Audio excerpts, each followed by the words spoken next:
Esta tarde tengo el honor de presidir la delegación nacional que ha venido a compartir con ustedes los avances y desafíos en materia de derechos humanos en nuestro país, Ecuador. Acudimos a este consejo, como siempre, con gran compromiso con los derechos humanos y con sano orgullo por los importantes avances consagrados desde el último examen periódico universal y de modo más general por lo alcanzado en materia de derechos humanos durante esta década ganada de gobierno de la Revolución Ciudadana. Para nosotros, compartir estos avances con naciones amigas es una manera muy simbólica de culminar el mandato del presidente Rafael Correa, que llega a su término el próximo 24 de mayo. Quisiera, en primer lugar, presentarles la delegación que me acompaña el día de hoy, la ministra de Justicia, Derechos Humanos y Cultos, Ledy Zúñiga, el ministro coordinador de Seguridad, César Navas, la ministra de Salud Pública, Verónica Espinosa, el secretario nacional de Comunicación, Patricio Barriga, el subsecretario de Pueblos y Nacionalidades de la Secretaría de la Gestión de la Política, Carlos Andrade, nuestra representante permanente, María Fernanda Espinosa, y nuestra delegación también incluye representantes de otras funciones del Estado. Contamos con la presencia de la vicepresidenta de la Asamblea Nacional, Rosana Alvarado, y la vocal principal del Consejo de la Judicatura, Karina Peralta. Estimados delegados, nuestro país mantiene una profunda vocación multilateralista. Somos parte de todas las convenciones vigentes sobre derechos humanos del sistema universal y del sistema interamericano y cumplimos periódica y oportunamente con todos los compromisos adquiridos en estos instrumentos. En ese marco, me gustaría referirme a uno de los desafíos fundamentales en materia de derechos humanos. En el pasado reciente, era común escuchar discusiones respecto de la prevalencia de los derechos civiles y políticos sobre los económicos y sociales o viceversa. Hace 10 años, nuestro gobierno se planteó la necesidad de superar esas concepciones para tratarlos como indivisibles, interdependientes e iguales en jerarquía. Sin menoscabar esta igualdad entre derechos, nos parece fundamental no perder de vista que los derechos humanos deben ser tratados desde una mirada estructural. El desarrollo, además de ser un derecho en sí mismo, es también una condición importante para garantizar y proteger los derechos humanos. No puede haber garantía de derechos humanos en presencia de pobreza vergonzante, obscena desigualdad y asimetrías antidemocráticas en la distribución del poder entre los miembros de una sociedad. Ignorarlo es caer en la falacia y es parte del peligroso constructo ideológico del neoliberalismo. En el 2008, el Ecuador aprobó en consulta popular una nueva constitución que refundó nuestro país y estableció un nuevo contrato social y lo consagró como un Estado de derechos y justicia, ampliando el reconocimiento de derechos y estableciendo las bases fundamentales para la construcción de un Estado para el buen vivir que replantea el concepto tradicional de desarrollo. En nuestro país, luego de décadas de neoliberalismo, el Estado, principal garante de los derechos humanos, quedó desmantelado y desfinanciado. Nuestra tarea primordial fue reconstruir un Estado que, contrariamente a lo inducido por la ideología dominante, no confunda medios con fines y establezca claramente la supremacía del ser humano y, por tanto, de los derechos humanos sobre el capital. Con ese enfoque, las políticas económicas y sociales han tenido como único propósito la protección de los derechos de nuestros ciudadanos. Esta realidad es evidente al observar nuestros indicadores, que aún en épocas de contracción económica no han generado recortes en el financiamiento de los derechos. Como muchas de las tradicionales políticas de ajuste de los organismos financieros internacionales sugieren. Además, desde la institucionalidad del Estado, hemos tenido que enfrentar el poder de algunas empresas transnacionales que han generado afectaciones gravísimas a los derechos humanos y de la naturaleza. Hemos puesto fin a la tercerización laboral y combatido el trabajo infantil. Hemos regulado la afiliación obligatoria a la seguridad social para todos los trabajadores y trabajadoras. Hemos logrado, por primera vez en nuestra historia, un salario digno que cubre la canasta familiar.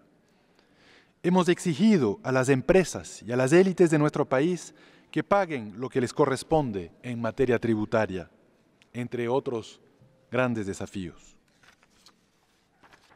Para nuestro gobierno, el combate a la pobreza es un aspecto fundamental de la garantía de los derechos humanos. Más que una cuestión netamente económica, constituye un fenómeno multidimensional. En Ecuador, entre 2009 y 2016, el índice de pobreza multidimensional se redujo en un tercio, pasando de 27,2% a 16,9%, como resultado de la garantía de acceso a empleo, educación, seguridad social, agua y vivienda digna, entre otros derechos. Otra gran tarea es la reducción de las grandes desigualdades que todavía imperan en América Latina, que para vergüenza de los latinoamericanos sigue siendo la región más desigual del planeta. Ecuador es uno de los líderes globales en reducción de desigualdad. El coeficiente de Gini se ha reducido en 8 puntos. Para graficarlo mejor, antes de nuestro gobierno, el 10% más rico era 42 veces más rico que el 10% más pobre. Hoy es 24 veces más rico, lo que resulta aún muy insuficiente, pero en términos históricos significa un salto impresionante. Si este salto sorprende, asombra aún más la virulencia de nuestras élites, quienes en pleno siglo XXI siguen oponiéndose a la modernidad democrática que proponemos. América Latina tiene una tasa promedio de impuestos del 20% del PIB, cuando los países industrializados llegan al 30%, al 40% y en algunos casos al 50% del PIB. La Unión Europea tiene un promedio del 38% del PIB en presión tributaria. Pero cualquier reforma tributaria para generar la redistribución que han implementado otros países para consolidar sus contratos sociales, es decir, la protección de derechos, es sistemáticamente rechazada por nuestras élites y sus medios de comunicación. Nuestros empeños no solamente están encaminados en la consecución de igualdad material, sino también en alcanzar la igualdad simbólica y la no discriminación. En ese sentido, es preciso destacar la promulgación en el 2014 de la Ley Orgánica de los Consejos Nacionales para la Igualdad, que crea las entidades especializadas para la evaluación y observancia de los derechos constitucionalmente reconocidos a los grupos históricamente discriminados. La lucha por la irrestricta igualdad de género es una política de Estado que concierne a todas las funciones del Estado.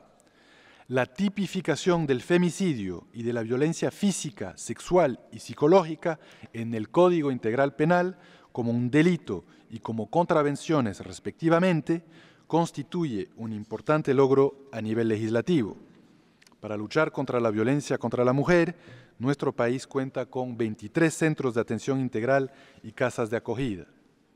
Ecuador es un ejemplo mundial de participación política de las mujeres.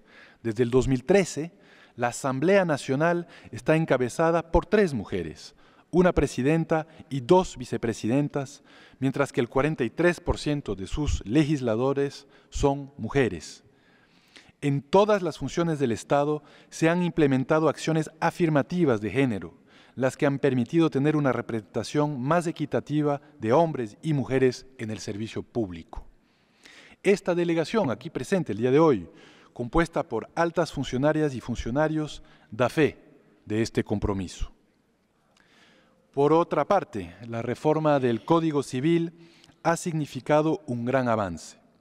Ahora, las uniones de hecho de personas del mismo sexo se reconocen como un estado civil con derechos y obligaciones para las parejas. En esta misma línea, la Ley Orgánica de Gestión de Identidad y Datos Civiles permite a una persona sustituir en su cédula de identidad y por una sola vez el campo sexo por el de género, de acuerdo a su autodeterminación. Esto se enmarca en una amplia política pública por el reconocimiento de los derechos de las personas LGBTI. En seguimiento a esa política, el presidente de la República ha mantenido su compromiso de hace varios años de reunirse personalmente y cada 6 meses con los representantes de ese colectivo para escuchar sus demandas y generar compromisos de gobierno.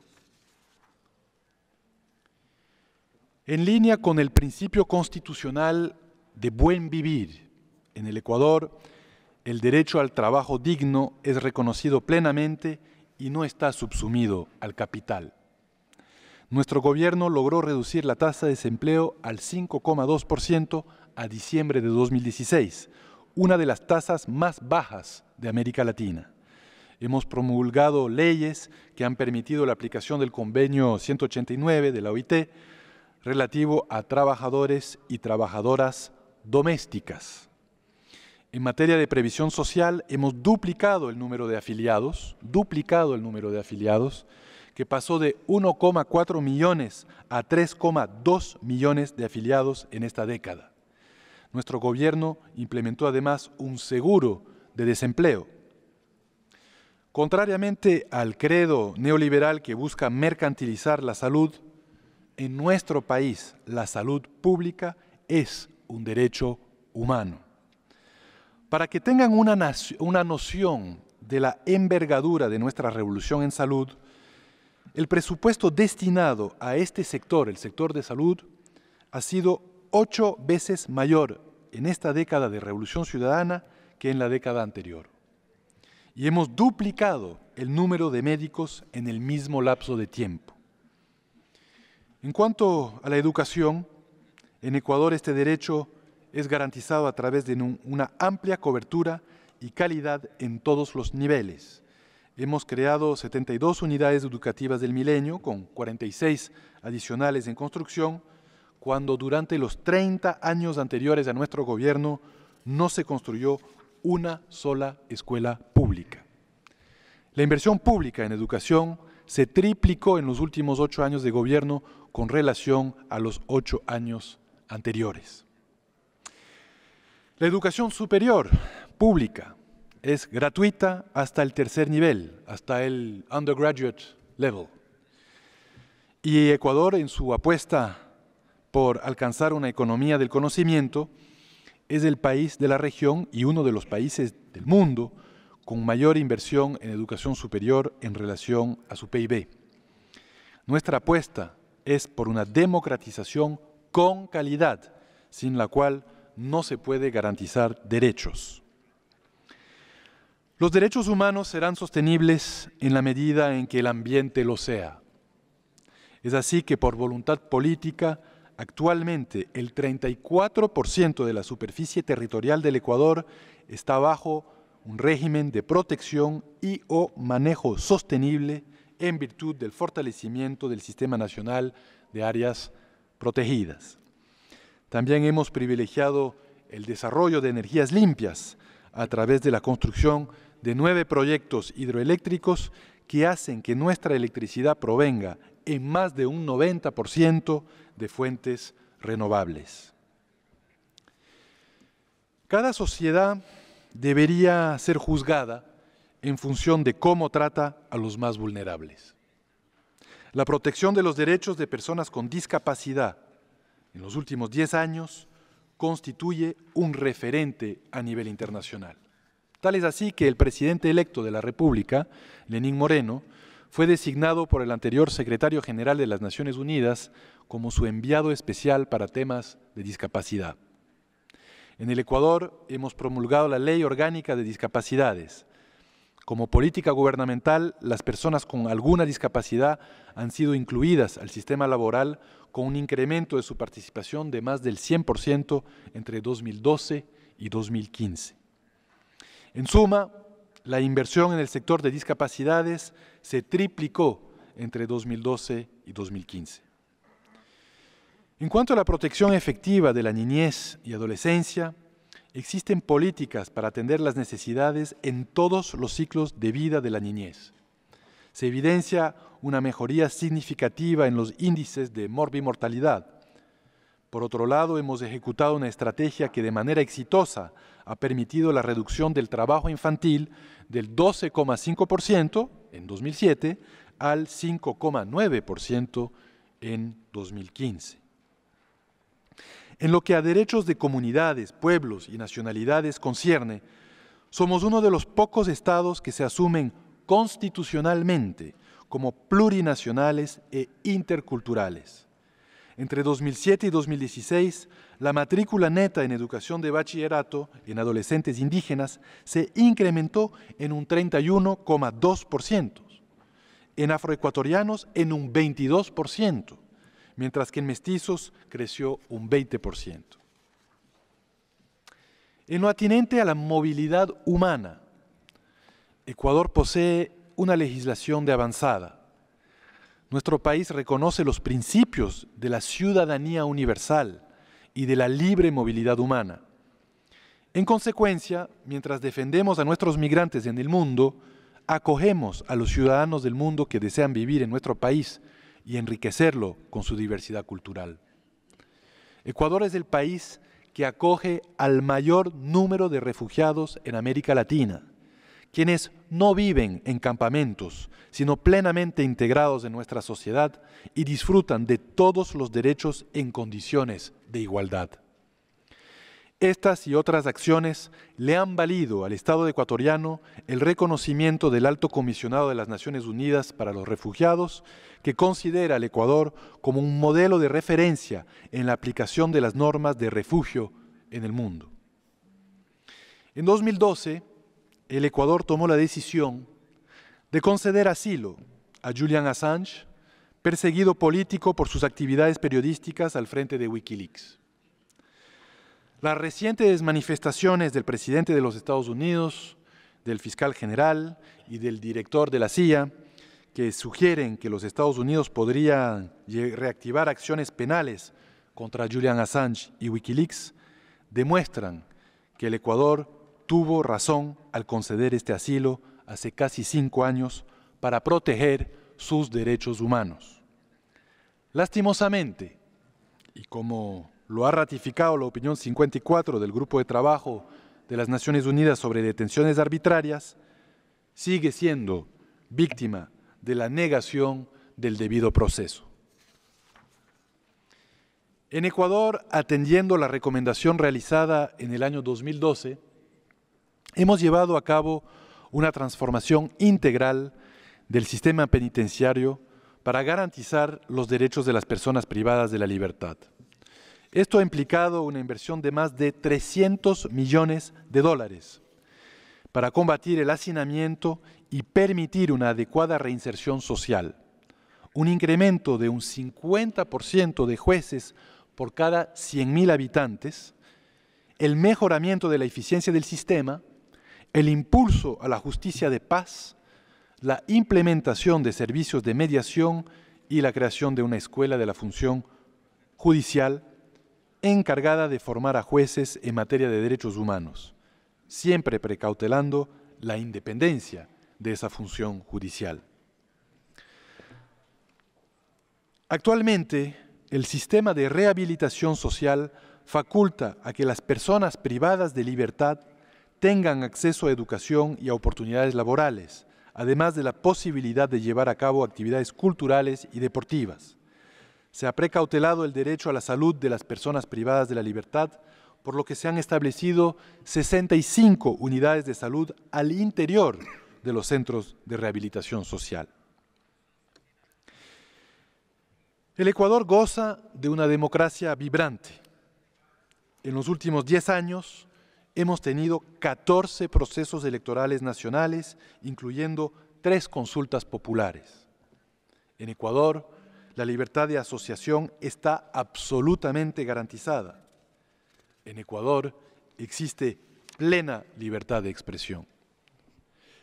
A menudo se olvida que los medios de comunicación también pueden transgredir los derechos humanos.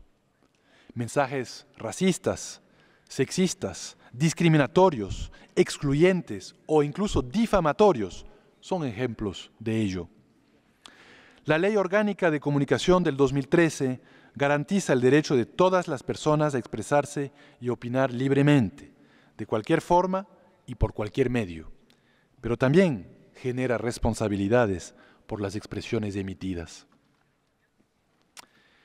Distinguidos representantes permanentes, el 16 de abril del 2016, Ecuador enfrentó un terremoto de 7.8 en escala de Richter, que dejó como consecuencia 663 fallecidos y pérdidas que ascendieron a más de 3% del PIB.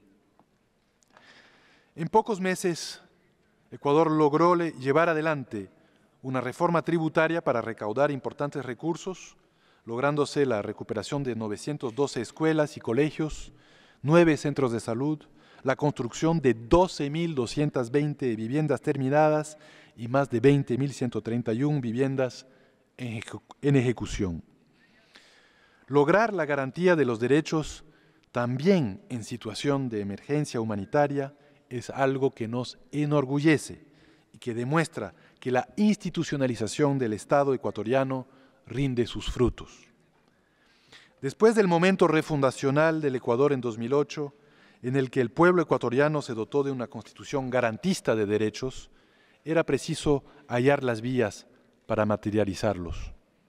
En lo nacional, las reformas a la contratación para la explotación petrolera, la renegociación de la deuda externa y para el fortalecimiento del sistema tributario nos permitieron contar con recursos para financiar políticas sociales.